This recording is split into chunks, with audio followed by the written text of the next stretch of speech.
ఒకరికొకరు.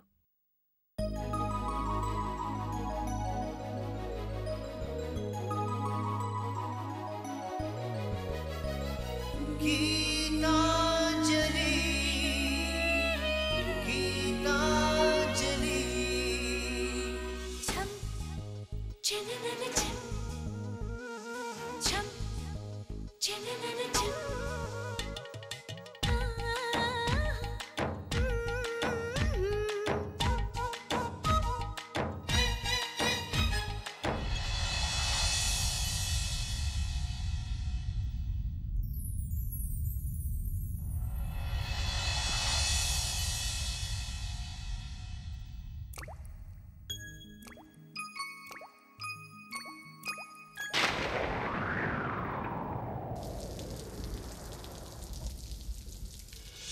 చినుకై చిరు జల్లై మన మనసులు కురవాలి,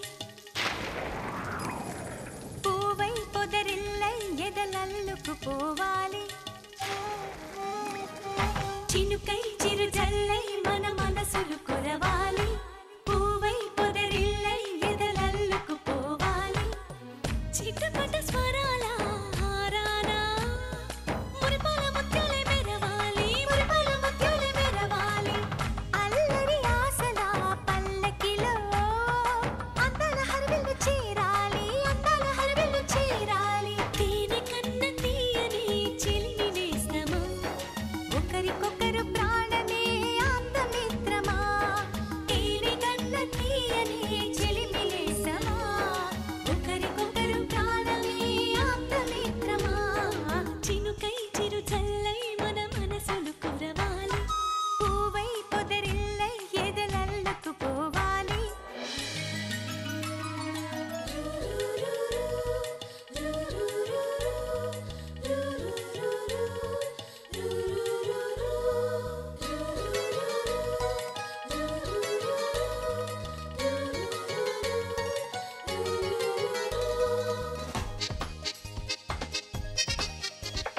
కొండపల్లి కొయ్య బొమ్మ నీకో బొమ్మ నాకో బొమ్మ, కొయ్యపల్లి నెమలి కన్ను నీకో కన్ను నాకో కన్ను. నిర్మలపట్నం బొమ్మల పలక నీకో పలక నాకో పలక, చిన్నపట్నం బంగారు గొలుసు నీకో గొలుసు నాకో గొలుసు.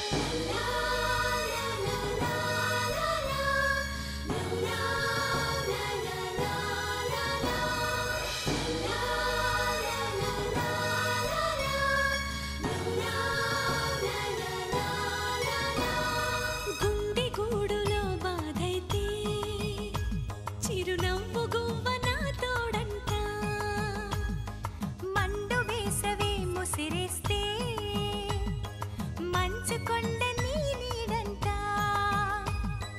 కంటి పాపల నవ్వుంటూ కన్నిటి బొట్టుని రానేమో, చిన్నారి స్నేహం ముద్దంటూ నిరుపేద చెట్టుని కట్టావు. ఎన్నెన్ని జన్మలకైనా మనం ఇలాగే పుట్టాలి, తరాలు మారుతున్న గీతాంజలుండాలి. ఎన్నెన్ని జన్మలకైనా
ఇలాంటి గతి పట్టింది ఏంటండి?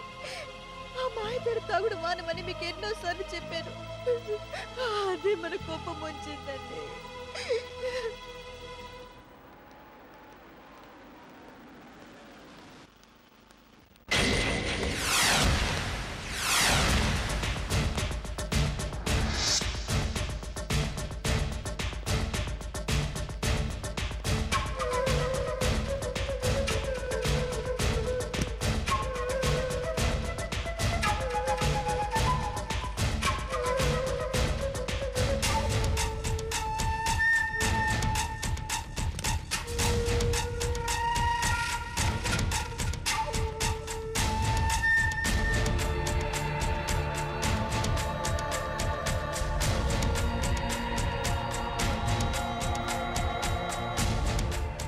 ఇప్పుడు గీత అక్కని చూస్తే ఏమవుతుందో ఏమో. దేవుడి దయ వల్ల అలా జరగకుండా ఉంటే బాగుండు.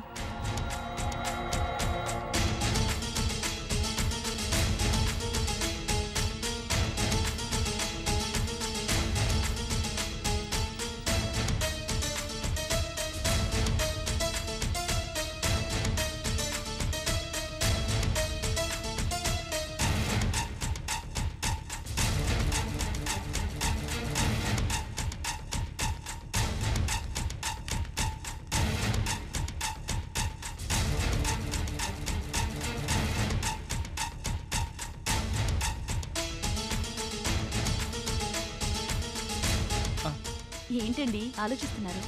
ఏం లేదు సార్, మిమ్మల్ని డాక్టర్ గారు రమ్మంటున్నారు.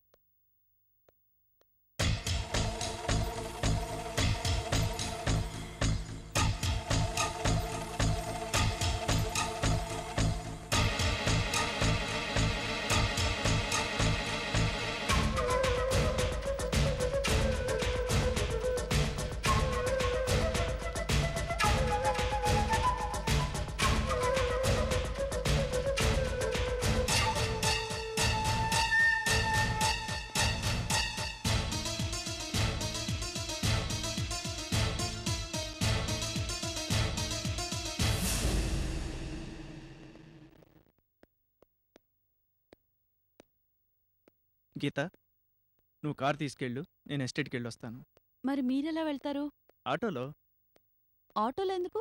నేను డ్రాప్ చేసి వెళ్తాను. వద్దు. ఏ, నన్ను ఎస్టేట్కి ఎందుకు రానివ్వడం లేదు? అది కాదు గీత, అక్కడంతా గొడవలుగా ఉంది. అసలే నీకు మెంటల్ టెన్షన్ ఎక్కువ. నీ మూడ్ పాటు చేయటం ఇష్టం లేకే నేను తీసుకువెళ్ళటం లేదు. నువ్వు వెళ్ళు. సరే, మిమ్మల్ని అప్సెట్ చేయడం ఇష్టం లేకే పంపిస్తున్నాను. మీరు నన్ను అప్సెట్ చేయకండి, తొందరగా వస్తారుగా. అలాగే.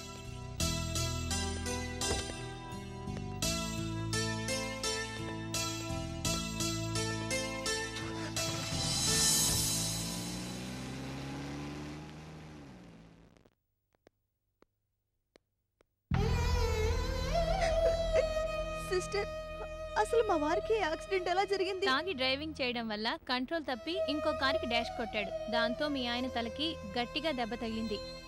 అంత పెద్ద ప్రమాదం జరిగిందా? మరి ఇక్కడికి ఎవరు తీసుకొచ్చారు? యాక్సిడెంట్ జరిగిన ఇంకో కారు యజమాని తీసుకొచ్చి జాయిన్ చేశాడు. ఆయన మీరు చూడలేదా? లేదే. పొద్దున కూడా ఇక్కడే ఉన్నారు. బయటికి వెళ్ళుంటారు. కాసేపట్లో వస్తారు. అదిగో ఈయనేనమ్మా.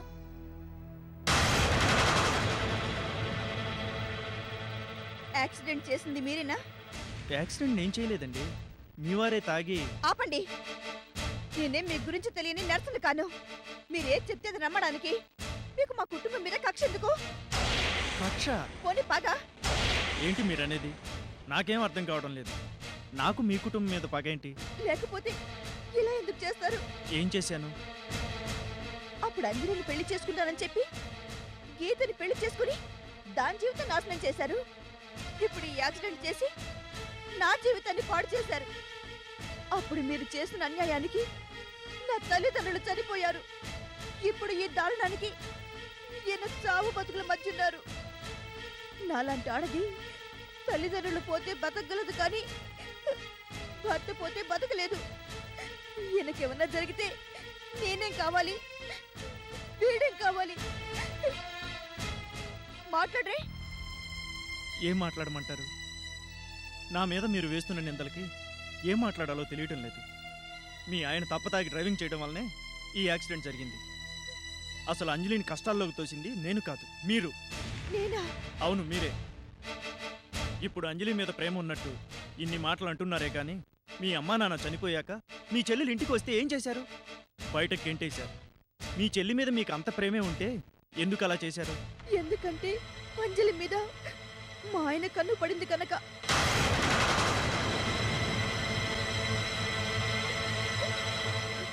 అంజలి మీద ఈయన చేయి పడకూడదు కనుక. అంజలి జీవితం నాశనం అవ్వకూడదు కనుక. చూడండి, ఆ రోజు నేను గెంటేస్తే అంజలి కష్టాలు పడిందో లేదో కానీ నేను గెంటేయకపోతే కష్టాలు పడేది.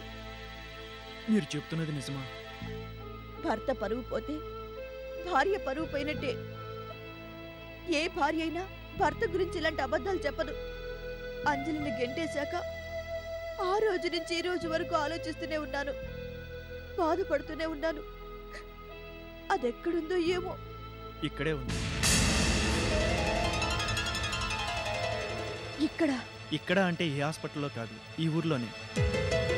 ఈ ఊర్లోనా? అవును. ఆ రోజు మీరు గెంటేశాక ఇక్కడ నా ఎస్టేట్లోనే ఉద్యోగం ఇచ్చాను. మీ మంచితనం తెలియక మిమ్మల్ని అపార్థం చేసుకున్నాను. చాలా మాటలన్నాను. నన్ను క్షమించండి. పర్వాలేదండి. నిజాలు తెలియనంత వరకు అపార్థం చేసుకోవడం సహజమే. అవును, నిజం తెలిసాకే మీ మంచితనం కూడా నాకు తెలిసింది. నేను నా చెల్లెల్ని చూడాలి. ఇప్పుడు అది ఎక్కడుంది?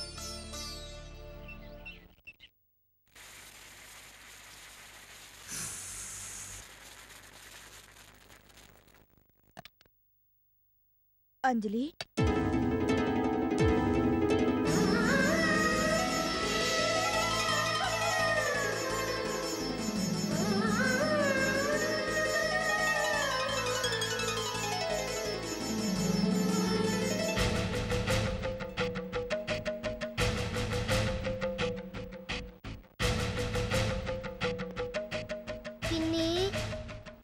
అక్క, మా అక్క ఇక్కడికి రావడం? ఇక్కడికి రాకముందే మీ అక్కకి అన్ని విషయాలు చెప్పాను. అంజలి, ఆ రోజు నిన్న ఇంట్లోంచి గెంటేసి చాలా తప్పు చేశాను. కానీ అదంతా నీ మంచి కోసమే చేయాల్సి వచ్చింది. మీ బావ బుద్ధి మంచిది కాదు. నీ గురించి కూడా చెడ్డగా ఆలోచిస్తున్నారు. నిన్నింట్లోకి రానిస్తే నాకు సవతివైపోతావని, నీ జీవితం కూడా నాశనమైపోతుందని భయపడి నిన్ను బయటకు గెంటేశానే. నిన్ను ఒంటరిదాన్ని చేసినందుకు నన్ను క్షమించవే. నాకింత మేలు చేసి క్షమించమని అడుగుతావేంటక్క? నేను చేసింది మేలే అయినా చంద్రు గారు ఆదుకోకపోతే కష్టాల్లో పడేదనివి కదే. అందుకే క్షమించమంటున్నాను. చంద్రశేఖర్ గారు ఆదరించడం వల్ల నాకు కష్టాలు తప్పాయి, కానీ బావ వల్ల నీకు కష్టాలు మొదలయ్యాయక్క. ఏం చేద్దాం? పూజల కొద్దీ పురుషుడు అన్నారు. నాకు పూజలు చేసే అలవాట్లేదుగా. అందుకే మంచి భర్త దొరకలేదేమో. ఈ తాళి ఎగతాళైపోయింది. ఈ మంగళసూత్రం అమంగళం అవ్వకుండా ఉంటే అదే అదృష్టం. ఆయన కోమలో ఉన్నా బతికితే చాలు. మీరేం వరీ అవ్వకండి. మీ ఆయనకి ఏం ప్రమాదం లేదని డాక్టర్లు చెప్పారు. కాకపోతే కోమాలో నుంచి బయటపడటానికి కొన్ని రోజులు పడుతుందన్నారు. ఎన్ని రోజులు పట్టచ్చు? చెప్పలేమన్నారు. రోజులు పట్టొచ్చు, నెలలు పట్టొచ్చు. మరి అంతకాలం ఇక్కడ ఉండడం ఎలా? నిజమే, ఇక్కడ ఉండటం కష్టమే. అదీ కాక మీ ఆయన కోమాలో నుంచి బయటపడి అంజలిని చూస్తే ప్రమాదం. అంజలి నా ఇంట్లో ఉంటేనే ప్రమాదం. ఇక్కడ దీన్ని ఆయన ఏమీ చేయలేరు. అంజలి, మీ బావగారు ఎంతకు తెగించారో తెలుసా? నాన్నగారికి రావాల్సిన పిఎఫ్ డబ్బులు, పెన్షన్, ఇల్లు పత్రాల కోసం విశ్వప్రసాద్ బాబాయిని వెళ్ళి అడగమని చెప్పారు. నేనేమీ చేయలేక వెళ్ళి అడిగాను. బాబాయి నీకే ఇస్తానన్నారు. ఓహో, అందుక బావ నా కోసం వెతుకుతున్నాడు. నీకిస్తే ఆయనకెలా వస్తుందే? పిచ్చక్క, మా ఇద్దరి మధ్య వంతెల్లా నువ్వున్నావుగా. నిన్నేడిపిస్తే నేనా డబ్బు ఇవ్వనా? ఛీ, ఇంత నీచానికి దిగజారుతాడనుకోలేదు. అందుకే ఆ దేవుడు కోమలో పడేసి తగిన శిక్షే వేశాడు. అవేం మాటలక్క? నీకన్నా నాకెక్కువేని. కానీ ఏం చేస్తా? నేను చాలా విసిగిపోయాను. అయినా నీకోసం ఇక్కడ వెతకడానికి నువ్విక్కడున్నావని బావకిలా తెలుసు? ఓ రోజు నేను ఆటోలో వెళ్తుంటే బావ నన్ను చూసేశాడు. మరిప్పుడేం చేద్దాం? ఓ పని చేయండి, మీ ఆయన హైదరాబాద్ తీసుకెళ్ళండి. నేను డాక్టర్తో మాట్లాడి ఆ ఏర్పాట్లు చేస్తాను. అలాగేనండి. అంజలిని మాత్రం ఇక్కడి నుంచి ఎప్పుడు బయటకు పంపించకండి. అది ఇక్కడుంటేనే హ్యాపీగా ఉంటుంది. ఇప్పుడు అంజలికున్న పెద్ద దిక్కు నేనే. ఆ పెద్దరికంతోనే చెప్తున్నాను, అంజలిని జాగ్రత్తగా చూసుకోండి. అంజలి విషయంలో మీరేం దిగులు పడకండి. మనం వెంటనే హాస్పిటల్కి వెళ్దాం రండి.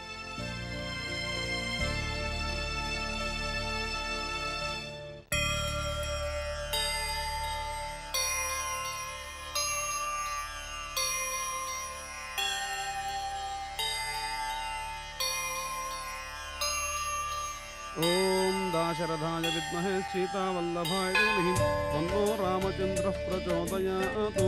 ఆంజనేయాయ విద్మహే వాయుపుత్రాయ ధీమహి. చంద్రశేఖర్ పేరు మీద అర్చన చేయించండి. అస్య యజమానస్య చంద్రశేఖరనామధేయస్య క్షేమస్థైర్య వీర్యజయభయారోగ్యైశ్వర్యాభివృద్ధ్యర్థం శ్రీ సీతారామచంద్రస్వామి పూజాంచ కరిష్యే. ధ్యాయామి ధ్యానం సమర్పయామి. కర్పూరమంగళ నీరాజనం సమర్పయామి పూజయామి. శ్రీ సీతారామ పరబ్రహ్మణే నమః. కర్పూరమంగళ నీరాజనం సమర్పయామి. మంగళం కౌసలేంద్రాయ మహనీయ గుణాత్మనే చక్రవర్తి తనూజాయ సార్వభౌమాయ మంగళం.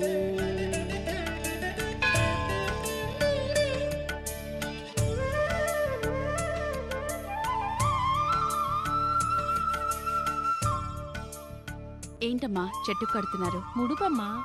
ఎందుకు? పిల్లలు లేనోళ్ళు దేవుడికి మొక్కుకొని ఇలా ముడుపు కడితే పిల్లలు పుడతారమ్మా. మాకు పెళ్ళే 15 ఏళ్ళైనా మాకింకా పిల్లలు పుట్టలేదమ్మా. ఎన్నో గుళ్ళకు పోయినా, ఎంతో మంది దేవుళ్ళకి మొక్కినా ఇంకా ఏ దేవుడు దయ చూపించలేదమ్మా. అయ్యో పాపం. ఇంతకీ తమరెవరమ్మా? ఈ గుళ్ళో కొత్తగా సుత్తున్నా. ఊరికి కొత్త? అవును, మాది హైదరాబాద్. హైదరాబాదా? మరి ఈడికొచ్చారేటమ్మా? అరకు చూడ్డానికి వచ్చారా? కాదు, ఇక్కడ మా ఆయనకి ఎస్టేట్ ఉంది. ఎస్టేటా? కొంపదీసి మీ ఆయన చంద్రంబాబు కాదు కదా? ఆయనే. మీకెలా తెలుసు? ఆ బాబు తెలియపోడేటమ్మా. మా ఆయన వాచ్మెన్ గా పనిచేసేది ఆయన గెస్ట్ హౌస్ లోనే కదా. నువ్వు రామయ్య భార్యవా? అవునమ్మా, నేను రామయ్య పెళ్ళాన్నే. నేను వస్తానమ్మా.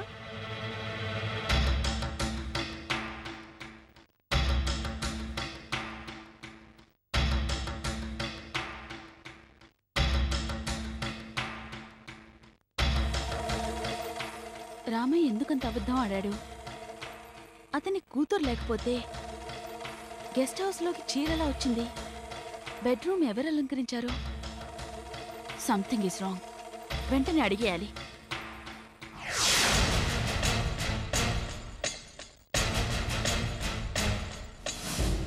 చెప్పు రామయ్య, నీకు నా అంత కూతురుందని ఎందుకు అబద్ధం ఆడావు?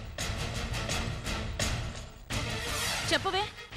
నీకు కూతురు లేనప్పుడు బాత్రూంలోని చీరెవరిది? ఆ రోజు మా బెడ్రూమ్ని ఎవరు అలంకరించారు? నువ్వు చెప్పకపోతే నేను నిన్ను వదిలిపెట్టను. నిన్ను నమ్మి ఈ గెస్ట్ హౌస్ని నీకు అప్పగించారు ఈయన. నమ్మక ద్రోహం చేయకు. ఈయనకు తెలియకుండా ఈ గెస్ట్ హౌస్లో ఏదో జరుగుతోంది. చెప్పు, ఈ గెస్ట్ హౌస్లోకి వచ్చి వెళ్తున్న అమ్మాయి ఎవరు? మీరేమీ అడగరేంటండి?